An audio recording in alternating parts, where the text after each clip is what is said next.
യെശയ്യാവ് അധ്യായം 25. യഹോവേ, നീ എൻ്റെ ദൈവമാകുന്നു. ഞാൻ നിന്നെ പുകഴ്ത്തും. ഞാൻ നിൻ്റെ നാമത്തെ സ്തുതിക്കും. നീ അത്ഭുതമായി പണ്ടേയുള്ള ആലോചനകളെ വിശ്വസ്തയോടും സത്യത്തോടും കൂടെ അനുഷ്ഠിച്ചിരിക്കുന്നുവല്ലോ.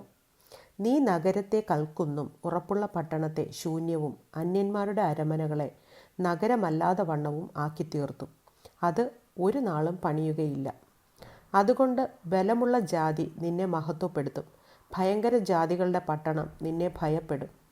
ഭയങ്കരന്മാരുടെ ചീറ്റൽ മതിലിൻ്റെ നേരെ കൊടുങ്കാറ്റ് പോലെ അടിക്കുമ്പോൾ നീ എളിയവന് ഒരു ദുർഗവും ദരിദ്രന് അവൻ്റെ കഷ്ടത്തിൽ ഒരു കോട്ടയും കൊടുങ്കാറ്റിൽ ഒരു ശരണവും ഉഷ്ണത്തിൽ ഒരു തണലും ആയിരിക്കുന്നു.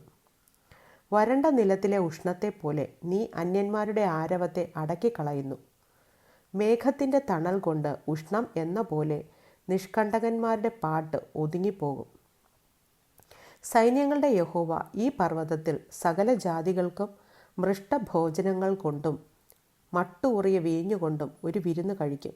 മേധസ് നിറഞ്ഞ മൃഷ്ടഭോജനങ്ങൾ കൊണ്ടും മട്ടു നീക്കി തെളിച്ചെടുത്ത വീഞ്ഞുകൊണ്ടുമുള്ള വിരുന്നു തന്നെ.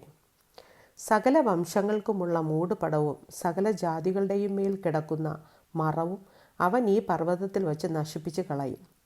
അവൻ മരണത്തെ സദാകാലത്തേക്ക് നീക്കിക്കളയും. യഹോവയായ കർത്താവ് സകല മുഖങ്ങളിലും നിന്ന് കണ്ണുനീർ തുടയ്ക്കുകയും തൻ്റെ ജനത്തിൻ്റെ നിന്ന സകല ഭൂമിയിലും നിന്ന് നീക്കിക്കളയുകയും ചെയ്യും. യഹോവയല്ലോ അരുളി ചെയ്തിരിക്കുന്നത്.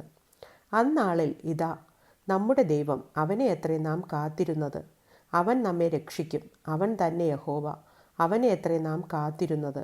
അവൻ്റെ രക്ഷയിൽ നമുക്ക് ആനന്ദിച്ച് സന്തോഷിക്കാം എന്നവർ പറയും.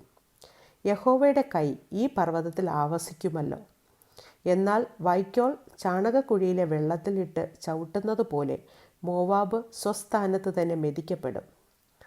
നീന്തുന്നവൻ നീന്തുവാൻ കൈ നീട്ടുന്നത് പോലെ അവൻ അതിൻ്റെ നടുവിൽ കൈ നീട്ടും. എങ്കിലും അവൻ്റെ ഗർവവും കൈമിടുക്കും അവൻ താഴ്ത്തിക്കളയും. നിന്റെ ഉറപ്പും ഉയരവുമുള്ള മതിലുകളെ അവൻ താഴെ നിലത്ത് തള്ളിയിട്ട് പൊടിയാക്കി കളയും.